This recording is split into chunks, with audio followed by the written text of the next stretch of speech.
오늘 우리에게 주시는 하나님의 말씀은 로마서 13장 11절부터 14절까지의 말씀입니다. 여러분은 지금이 어느 때인지 압니다. 잠에서 깨어나야 할 때가 벌써 되었습니다.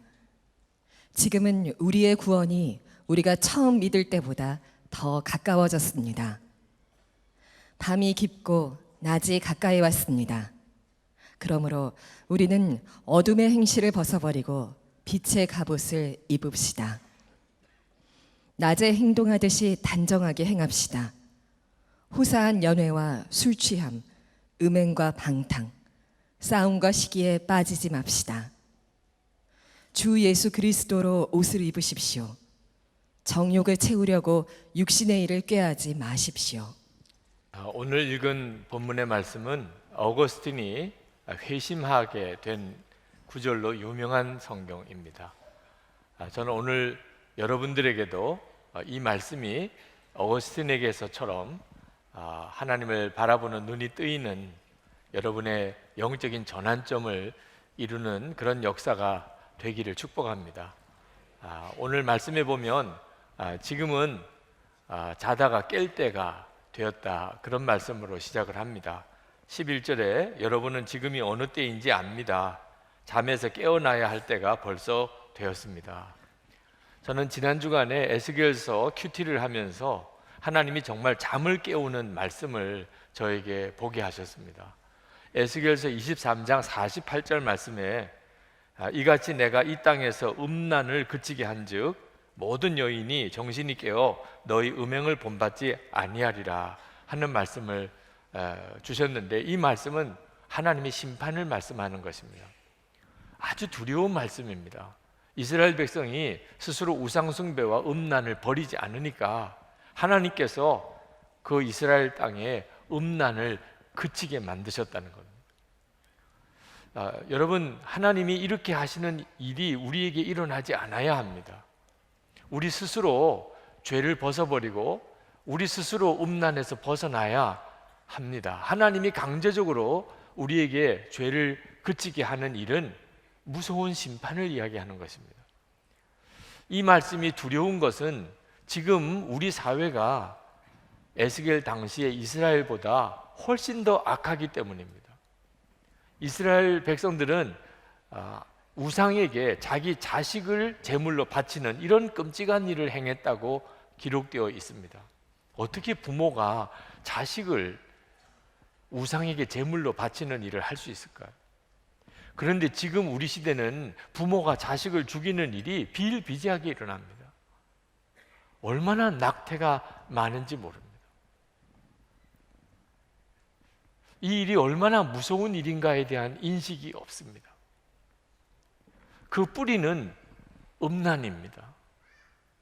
여러분, 지금 부부 사이에서의 성관계를 떠난 성관계가 얼마나 퍼져 있습니까? 그걸 재미라고 이렇게 표현을 합니다. 그 뿌리는 우상숭배입니다. 지금 이 세상은 무서운 우상숭배 세상입니다. 신이 있습니다. 사람들마다 다 섬기는 신이 있는데 그 신이 돈입니다. 우리가 살고 있는 이 세상은 에스겔 당시 때 이스라엘보다 훨씬 무서운 세상입니다. 만약에 우리가 정말 회개하고 돌이키지 않으면 하나님이 이 세상의 죄를 그치게 만드는 일을 하십니다. 그건 무서운 일을 말하는 것입니다. 하나님은 우리 가운데 죄를 그치게 하는 아주 간단한 방법을 알고 계십니다. 여러분, 우리 앞마당에 폭탄이 떨어지고 우리 옆에 있는 사람이 죽어나가고 먹을 식량이 없어서 우리가 울며 불며 돌아다니면서 식량을 찾아다녀야 되는 이런 상황이 벌어지게 되면, 그러면서도 여전히 음란을 탐하고 그런 죄 짓는 일을 할 수 있는 사람이 있겠습니까? 그러면 당연히 이 세상의 모든 죄는 일단 그치게 될 것입니다. 전쟁이 아니더라도 의사가 당신은 암입니다, 이런 선언을 듣게 되는 순간에 세상의 재미나 세상의 유혹이 더 이상 의미가 있겠습니까? 하나님은 우리가 죄 짓지 않게 만드는 아주 간단한 방법을 알고 계십니다. 그러나 하나님은 그런 방법으로 우리를 죄 짓지 않게 만들고 싶어 하지 않으십니다. 성경에 하나님이 심판하실 것에 대해서 많이 말씀하고 계신 것은 역설적으로 하나님이 심판하고 싶지 않으시다는 뜻을 말씀하는 것입니다. 정말 하나님이 심판하실 것이면 말 없이 심판하시면 되는 거죠. 내가 심판할 것이다. 내가 심판할 것이다. 그 말은 제발 스스로 죄에서 돌이키라고 하는 하나님의 말씀입니다. 오늘 말씀을 가만히 보면 재림의 날이 가까웠다는 긴박감이 드러나 있습니다. 11절 말씀에 잠에서 깨어나야 할 때가 벌써 되었습니다. 지금은 우리가 처음 믿을 때보다 우리의 구원이 더 가까워졌습니다. 밤이 깊고 낮이 가까이 왔습니다. 무언가 아주 가까이 왔다는 표현을 계속하고 있는데 우리 주님의 재림입니다. 지금 우리가 가지고 있는 심각한 문제는 작은 죄는 지어도 되는 줄로 알고 있는 겁니다. 그건 어쩔 수 없이 지을 수밖에 없다고 그렇게 생각을 합니다. 여러분, 음식에 조그만 독이 들어가는 것은 괜찮은 겁니까? 우리는 벌레 한 마리라도 음식물에 들어가 있으면 기겁을 하고 더 이상 그 음식을 쳐다보지도 않으려고 합니다. 여러분, 죄는 독보다도 더 무서운 것입니다. 그런데도 우리 생각 속에 작은 죄는 어쩔 수 없이 짓는 거라고 생각하는 것은 우리가 영적인 눈이 정말 뜨여지지 않았기 때문입니다. 어떤 전도사님이 목사님, 정말 주님의 재림이 가까운 게 맞습니까? 그러면서 이 로마서가 2000년 전에 기록된 성경 아닙니까? 그런 이야기를 했습니다. 맞습니다. 2000년 전에 기록된 겁니다. 2000년 동안 계속 이 말씀을 읽고 또 읽었습니다. 잠에서 깨어나야 할 때가 벌써 되었다. 지금은 우리가 처음 믿을 때보다 우리의 구원이 더 가까워졌다. 이걸 2000년 동안 읽은 거예요. 이건 사기 아닙니까? 그러면 그 전도사님은 그런 뜻으로 이야기를 했어요. 이건 정말 사기잖아요. 2000년 동안 계속 더 가까워졌다, 더 가까워졌다. 여러분들 중에도 그런 생각을 하면서 오늘 성경을 읽고 맨 성경은 그런 식으로만 이야기한다고 여기는 분들이 있으실 겁니다. 여러분, 주님이 내일 오시면 정신 차리고 몇 년 뒤에 오시면 좀 더 즐기며 살 겁니까? 이런 생각을 하는 분들은 구원받은 사람이 아닙니다. 2000년 동안 이 말씀을 통해서 수많은 하나님의 백성들이 정신 차렸습니다. 진짜 잠에서 깨어났습니다. 베드로 사도가 그런 식으로 거짓말이잖아, 주님이 곧 오신다고 그래놓고 안 오시는 거 보니 이거 거짓말이잖아, 그런 이들에게 말씀하셨어요. 베드로 후서 3장 9절, 주의 약속은 어떤 이들이 더디다고 생각하는 것 같이 더딘 것이 아니라 오직 주께서는 너희를 대하여 오래 참으사 아무도 멸망하지 아니하고 다 회개하기에 이르기를 원하시느니라. 하나님은 우리 모두가 다 구원받기를 원하시기 때문에 기다리시는 거지, 하나님께서 거짓말 하신 게 아니라는 겁니다. 여러분이 정말 구원받은 사람이라면 이 말씀이 여러분의 잠을 깨웁니다. 아, 구원의 때가 가까웠구나. 내가 이렇게 살면 안 되는구나. 어느 목사님이 몸이 아파서 병원에 갔는데 의사가 6개월밖에 더 살 수 없다는 진단을 내렸어요. 그 목사님이 얼마나 놀랐는지 그 의사분에게 무슨 일이 있어도 2년은 더 살 수 있게 해달라고 간절히 부탁을 드렸다는 겁니다. 이제 주님 앞에 갈 준비가 안 됐어요. 나는 지금 하나님 앞에 갈 아무런 면목이 없어요. 적어도 2년은 내가 정신 차리고 이제 바로 살고 제대로 목회도 한번 해보고 그렇게 하다가 주님 앞에 가야지.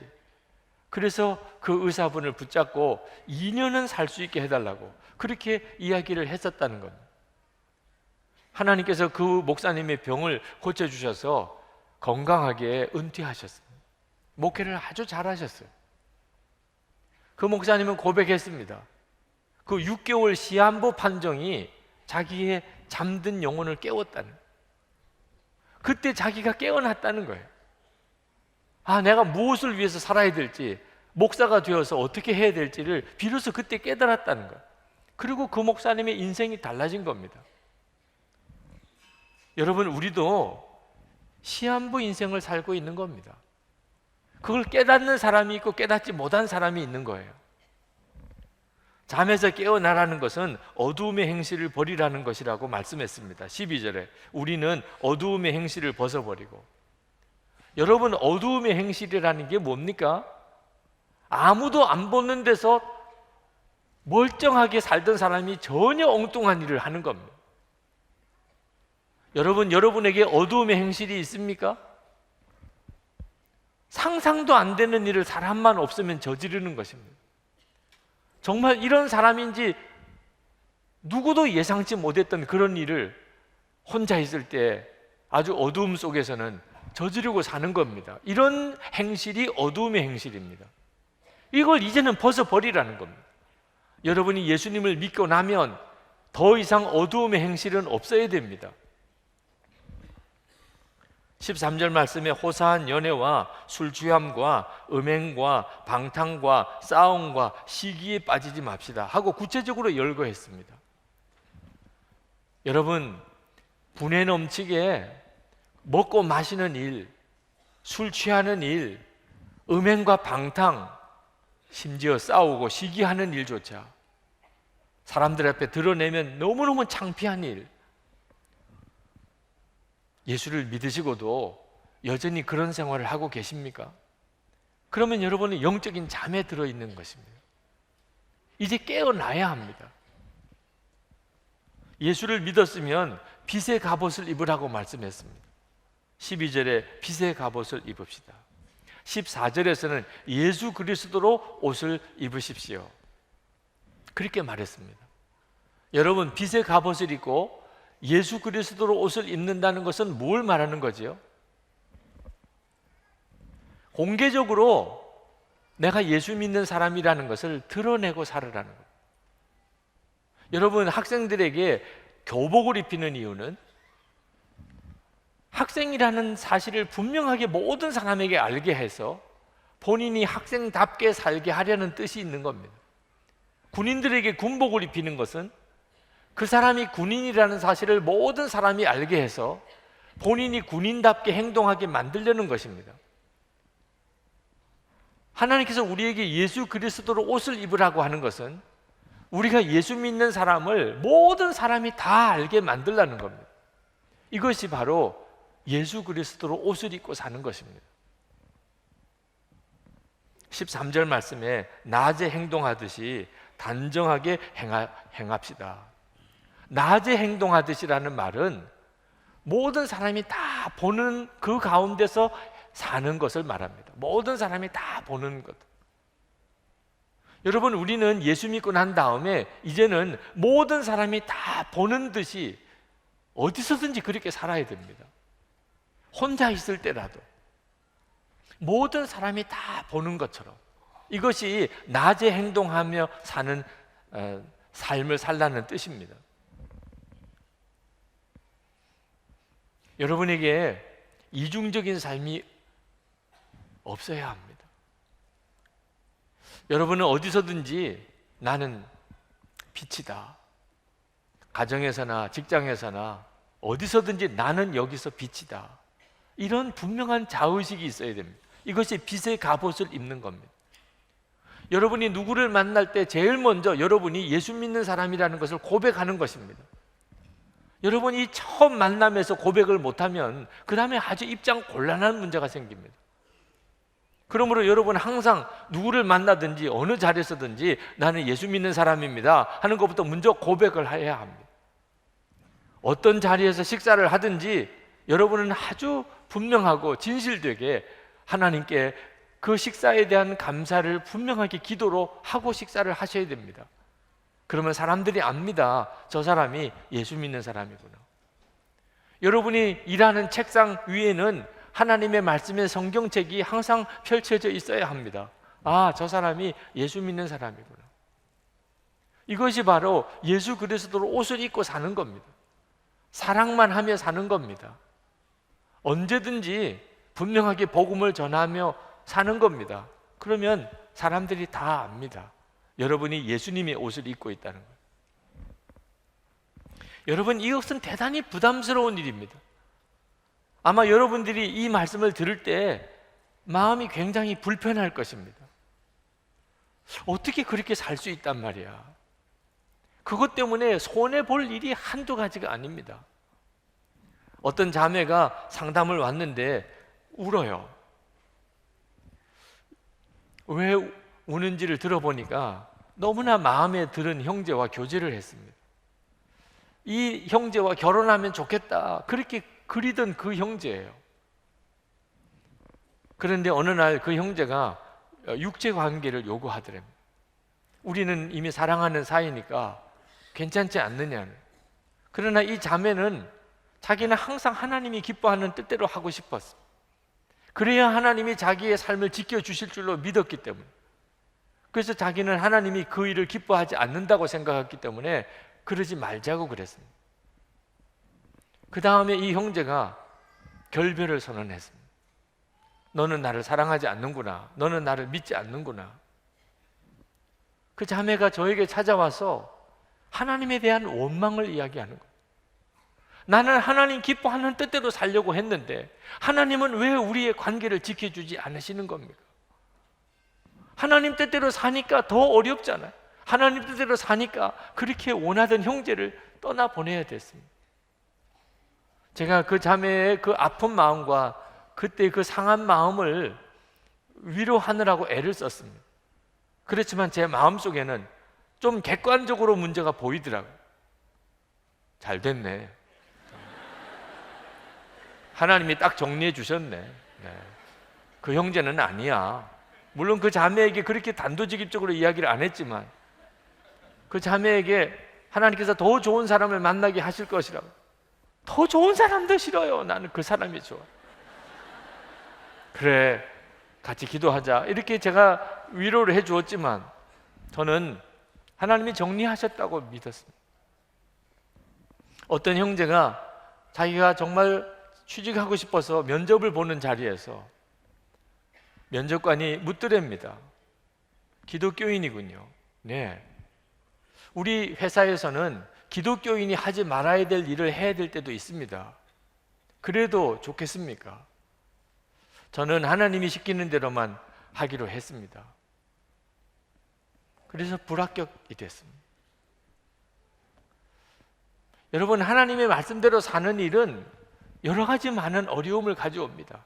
내가 예수님의 옷을 입는 순간부터 그때부터 우리에게는 부담스러운 일, 힘든 일이 많이 생깁니다.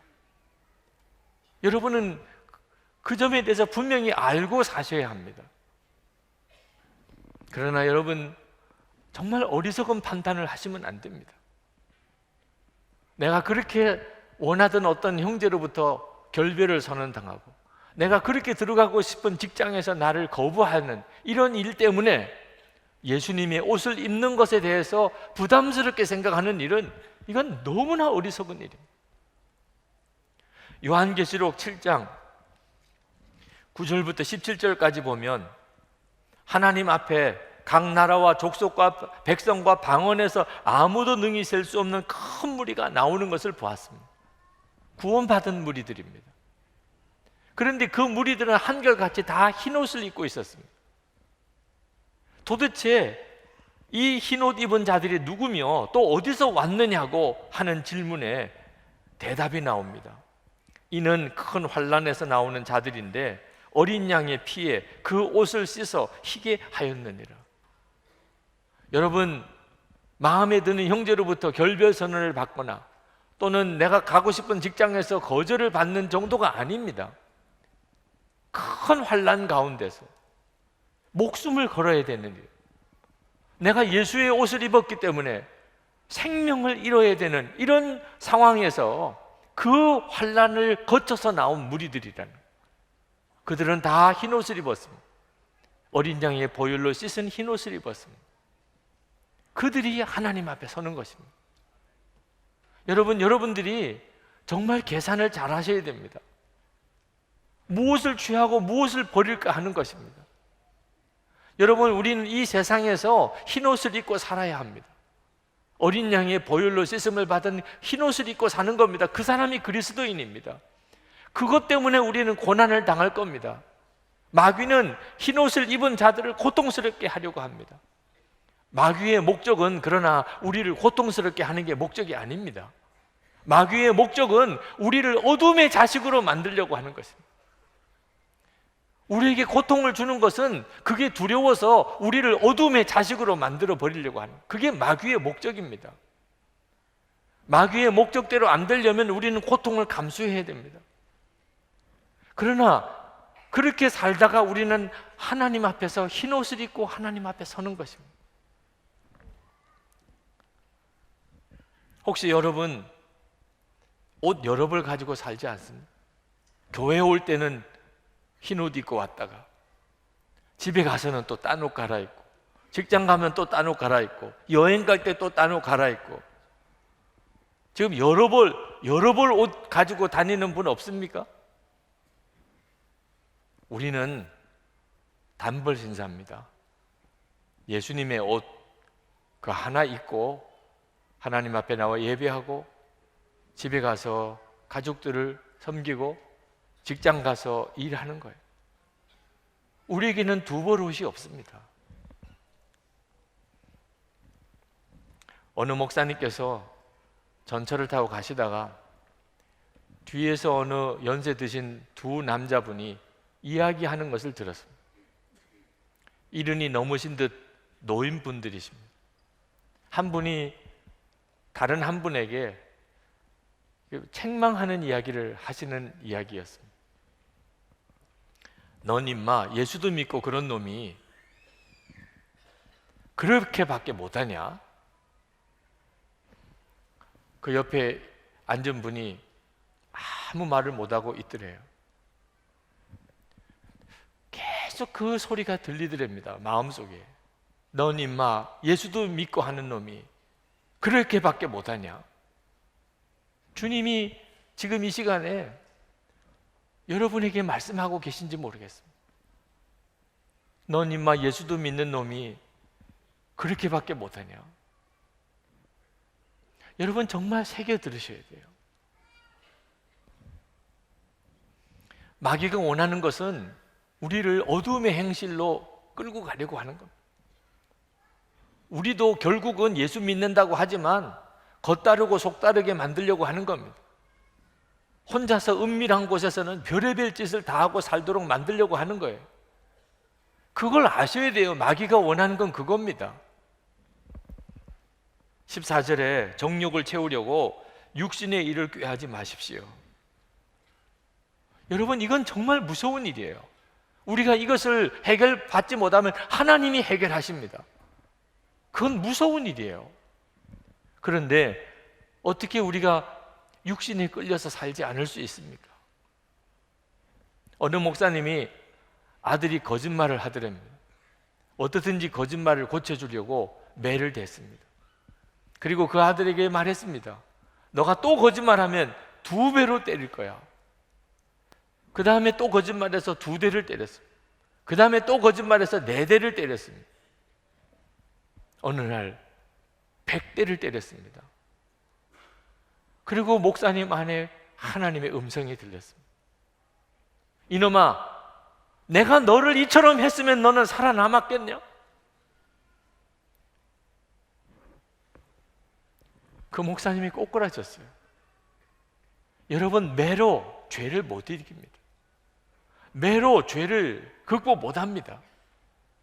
우리의 육신의 정욕은 무슨 것으로도 이길 수 없습니다.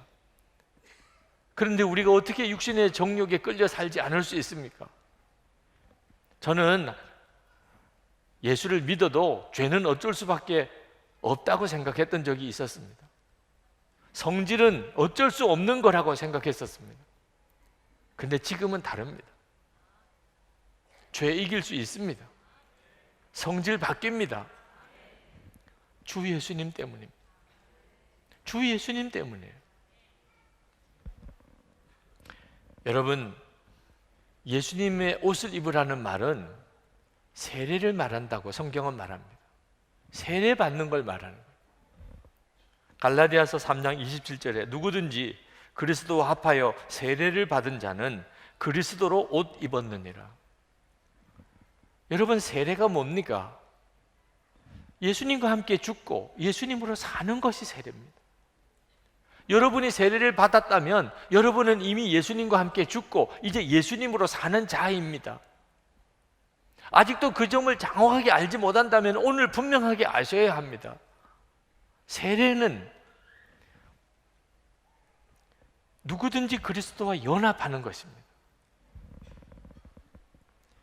그때 내 안에 사시는 예수님께서 나로 육신에 끌려가지 않게 만드시는 것입니다. 우리 교회도 오셨던 부산 세계로교회 손현보 목사님, 그 집회 중에 말씀하셨습니다. 어느 날 사택에 누가 찾아오셨어요. 그래서 나가서 제가 목사라고 이야기를 했더니 다짜고짜 뺨을 때리더래요. 복면을 당했습니다.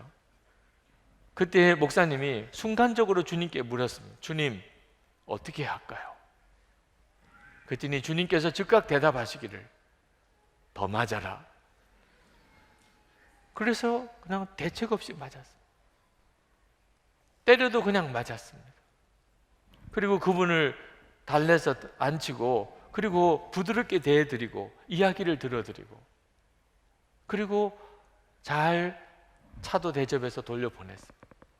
그분이 그 교회의 장로님이 되셨습니다.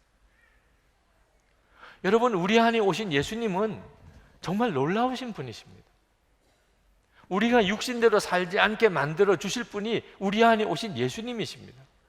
그러므로 여러분이 예수님을 이렇게 분명히 믿으셔야 비로소 여러분이 육신에 끌려가지 않는, 어둠의 행실을 하지 않는 자가 됩니다. 다윗은 도대체 어떤 사람이었길래 하나님이 그렇게 사랑하셨을까요? 시편 16편 8절에 내가 여호와를 항상 내 앞에 모심이요. 이것이 다윗의 고백이었고 갈망이었습니다. 여러분, 요셉이 어떻게 보디발의 아내가 유혹에 오는 것을 그가 거절할 수 있었을까요? 창세기 39장 9절에 요셉이 그때 이렇게 말합니다. 내가 어찌 이 큰 악을 행하여 하나님께 죄를 지으리까? 아무도 보지 않는 그 여인과 둘만 있는 자리지만 내가 어떻게 하나님께 죄를 지으리까? 하나님을 바라보는 눈이 열린 사람은 죄 못 짓습니다. 예수님이 내 마음에 오신 것을 분명하게 믿는 사람은 죄 못 짓습니다. 지금 한국교회와 우리 한국교회 성도들에게 무서운 영적인 공격이 와 있습니다. 그것은 음란입니다. 저는 지난 주간에 포르노와 싸우라, 포르노와 전쟁을 벌이라 하는 부인할 수 없는 하나님의 뜻을 깨달았어요. 여러 사인을 통해서 말씀하셨어요.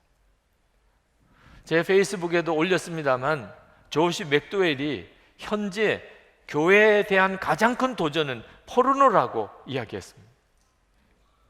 겉으로 멀쩡하게 교회에 와서 예배를 드리지만 실제로는 마음에 음란의 종이 되어 있는 수많은 그리스도인들이 있고 그것 때문에 교회는 더 이상 교회다운 힘을 잃어버리고 있다는 겁니다. 많은 그리스도인들이 겉으로는 예수님의 사람이지만 속으로는 음란의 종이라는, 개인과 가정과 교회가 그래서 파괴되고 있다고 말했습니다. 여러분, 요즘에 아이들이 몇 살쯤 포르노물을 보는 줄 아십니까? 4살 때부터 벌써 포르노물을 봅니다. 예수 믿는 사람, 예수 믿지 않는 사람 구별 없습니다. 그리스도인들 중에 대략 60%, 미국의 통계입니다. 60% 정도가 포르노물을 봅니다. 20, 30대로 내려가면 거의 90%가 포르노물을 봅니다. 예수 믿는 사람.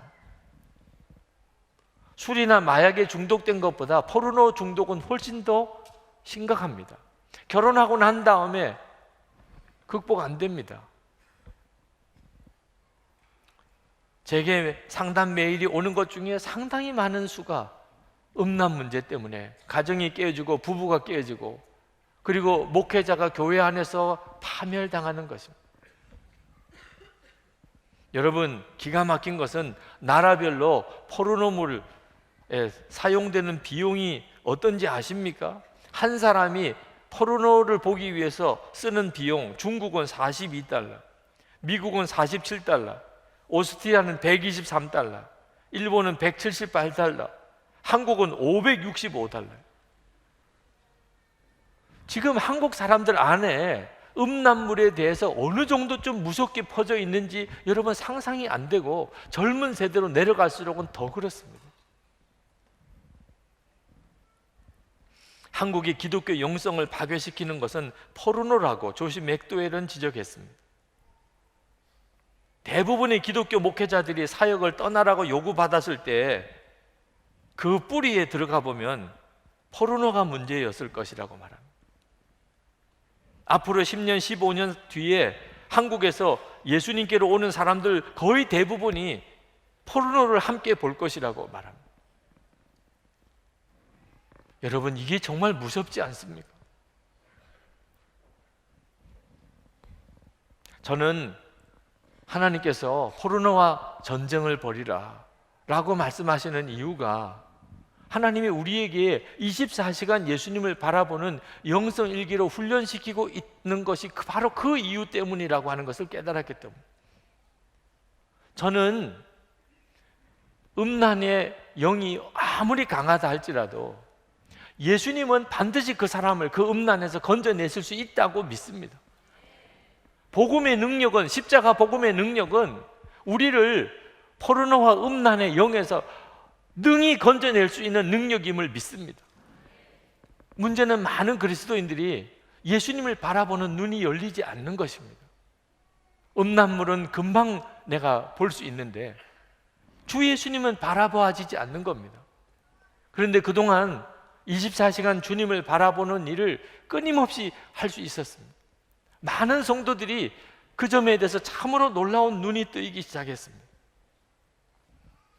다윗과 골리앗이 싸우는 것 같습니다.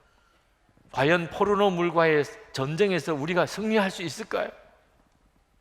제 마음속에는 이상한 흥분이 있습니다. 할 수 있다. 저는 특히 우리 다음 세대 청년들과 10대 어린아이들, 이 아이들을 어떻든지 이 포르노물 음란에서 이 아이들을 지키고 이길 수 있게 만들어 줘야 됩니다. 성도들도 역시 마찬가지입니다. 어른들이 되고도 여전히 음란에 사로잡혀 있는 분들이 너무너무 많습니다. 요한일서 5장 18절에 하나님께로부터 난 자는 다 범죄하지 아니하는 줄을 우리가 아노라. 주 예수님 때문입니다. 하나님께로서 나신 자가 우리를 지키심에 악한 자가 만지지도 못하느니라. 하나님을 바라보는 눈이 정말 뜨인 사람, 예수님이 내 안에 계신 것이 진짜 믿어지는 사람은 포르노와 음란에서 그가 건짐을 받습니다. 여러분이 증인으로 서줘야 됩니다. 여러분, 우리 교회가 주 예수님을 바라보는 것에 대해서 정말 눈이 뜨인 어른 성도들이 많이 있어야 우리 다음 세대들이 그 죄에서 벗어날 수 있는 놀라운 은총을 받게 되는 겁니다. 죄에서 벗어날 수 있구나. 우리 엄마, 아빠, 형들이 이 죄에서 벗어났다고 이야기하는구나. 벗어날 수 있는 거구나. 여러분이 증인이 되어 주셔야 돼요. 여러분 교회 학교 교사로 서 주셔야 됩니다.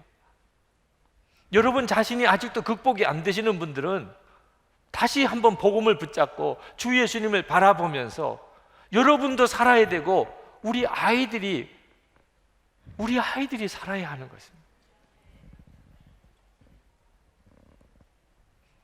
여러분, 우리가 할 일은 어두움 속에 숨지 않는 겁니다.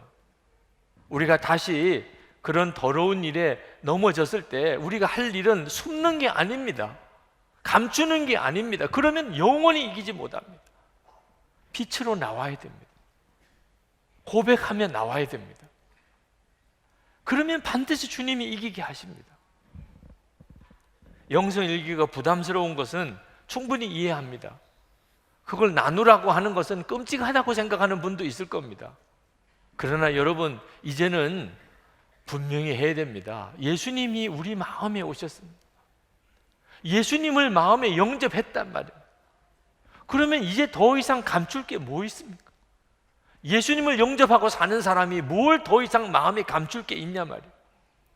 예수님 영접할 때 벌써 떠날 건 다 떠나야 됩니다. 버릴 거 버려야 됩니다. 그리고는 서로 성도들이 마음을 열고 나누고 살아야 됩니다. 빛의 갑옷을 입어야 됩니다. 여러분, 예수님 옷을 입고 살아야 됩니다. 오늘도 예배 드리고 난 다음에 은밀히 또 숨어 들어가는 분이 있을까 봐 걱정입니다. 여러분, 이렇게 반복하면 안 됩니다. 교회 나와서 예배 드리고 그 다음에는 또 은밀히 부끄러운 곳에 어두움의 행실로 들어가 버리는 이 일을 반복하면 여러분이 영이 다 죽습니다. 주님이 오실 때 분별 안 됩니다. 죄의 힘은 은밀함에 있는 겁니다. 그래서 사람은 본능적으로 다른 사람들이 안 보는 곳을 찾아가는 겁니다. 이건 무서운 것입니다. 마귀가 원하는 것이에요. 어둠의 자식을 만들어 놓으려고 하는 거예요. 예수님으로 옷 입고 살려면 예수님이 마음에 임하셨음이 분명히 믿어져야 됩니다. 어거스틴이 오늘 이 본문의 말씀을 읽고 회심을 했는데, 이것은 이 본문의 말씀으로 교훈을 받고 깨우쳐서 그가 회심한 게 아닙니다. 어거스틴은 방탕했던 사람이 오늘 이 말씀을 읽고 회심했다고 흔히 이야기되지만, 실제는 어거스틴은 진리에 대한 갈망이 뜨거웠던 사람입니다. 기독교에서 처음에 진리를 발견하지 못하고 그가 마니교라는 곳에 가서 거기서 진리를 찾았던 영적인 방황을 했던 것뿐입니다. 마니교에 진리가 없다는 것을 그가 알고는 다시 하나님께로 돌아왔지만, 그는 살아계신 하나님, 그 하나님을 만나지 못한 것 때문에 너무 괴로웠습니다. 그는 울었습니다. 하나님, 내일이 아니고 오늘은 안 됩니까? 오늘 제가 하나님을 만날 수는 없습니까? 그가 밀라노에 있는 어느 집 정원에서 그날도 하나님, 제가 오늘 하나님을 만날 수는 없습니다. 그때 어린아이들이 펼쳐서 읽으라, 펼쳐서 읽으라, 이런 식의 노래를 부르는 듯한 소리가 들렸습니다. 그 소리를 들을 때 갑자기 어거스틴의 마음속에 이상한 느낌이 들었습니다. 무엇인가 자기를 끌고 간다는 느낌을 들었어요. 그때 앞에 성경책이 있었습니다. 그 성경책을 펼쳐서 읽었습니다. 오늘 본문이 나왔습니다. 오늘 본문을 읽어 내려가는데 어거스틴의 마음속에 하나님이시구나, 그 말씀 자체보다도 이 말씀을 읽게 하시는 하나님을 그가 그때 경험한 겁니다. 그가 이렇게 썼습니다. 나는 그 이상 읽으려고 하지 않았으며 읽을 필요도 없었습니다. 왜냐하면 그 성경절을 읽는 순간 말하자면 안심의 빛이라고 말할 수 있는 그 무엇이 마음속에 스며들어 모든 의욕의 어두움이 말끔히 사라져 버렸기 때문에, 하나님이 내 기도를 들으시는구나, 하나님이 지금 내게 말씀하시는구나, 하나님이 지금 내 마음속에 들어오셨구나, 그것으로 충분했습니다. 그것으로 어거스틴은 완전히 삶이 바뀌어버렸습니다. 주 예수님이 내 안에 오셨다는 게 확실히 믿어지면서 그의 삶이 바뀐 거예요. 그리고 그는 예수 그리스도로 옷 입고 그 남은 생애를 살았습니다. 여러분, 이 세상은 죄가 지배하는 세상입니다. 마귀는 우리를 어떻든지 어둠의 자식으로 만들려고 합니다. 그때 그 마귀를 이길 수 있는 길은 예수님의 옷을 입는 것밖에 없습니다. 다시 말하면 계속 예수님, 예수님, 나 예수 믿는 사람입니다, 나 예수 믿는 사람입니다, 이렇게 고백하면 마귀가 우리를 건드리지 못합니다. 성경에 보면 마귀가 우는 사자처럼 삼킬자를 찾아 돌아다닌다고 그랬습니다. 마귀를 사자의 비유를 했습니다. 그런데 사자가 잡아먹지 못하는 동물이 하나 있습니다. 고슴도치입니다. 고슴도치는 사방에 가시가 나와 있기 때문에 사자가 고슴도치를 도저히 잡아먹을 수가 없어요. 여러분, 우리는 약해 보여도 마귀가 사자처럼 우리를 삼키려고 해도 우리를 삼킬 수가 없습니다. 마귀가 우리를 삼킨다는 것은 어둠의 자식을 만들어 버리는 겁니다. 그런데 우리가 계속해서 예수님의 옷을 입고 살면, 저는 예수 믿는 사람입니다, 저는 예수 믿는 사람입니다, 저는 예수 믿는 사람입니다, 마귀가 어떻게 우리를 삼킬 방법이 없다면, 내 안에 오신 예수님 결국은 드러나게 되어 있습니다. 여러분의 삶이 그렇게 되기를 축복합니다. 그리고 정말 다음 세대를 살리십시오.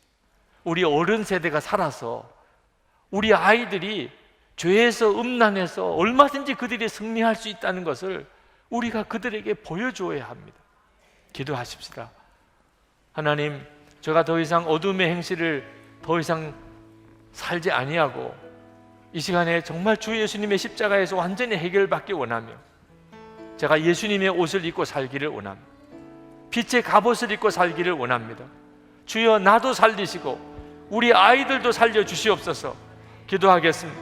은혜와 사랑에 충만하신 하나님, 놀라우신 하나님의 은혜를 찬송하고 또 찬송합니다. 감사합니다. 아버지 하나님, 아버지 하나님, 참으로 하나님, 난감하고 고통스러운 일이 한두 가지가 아닙니다.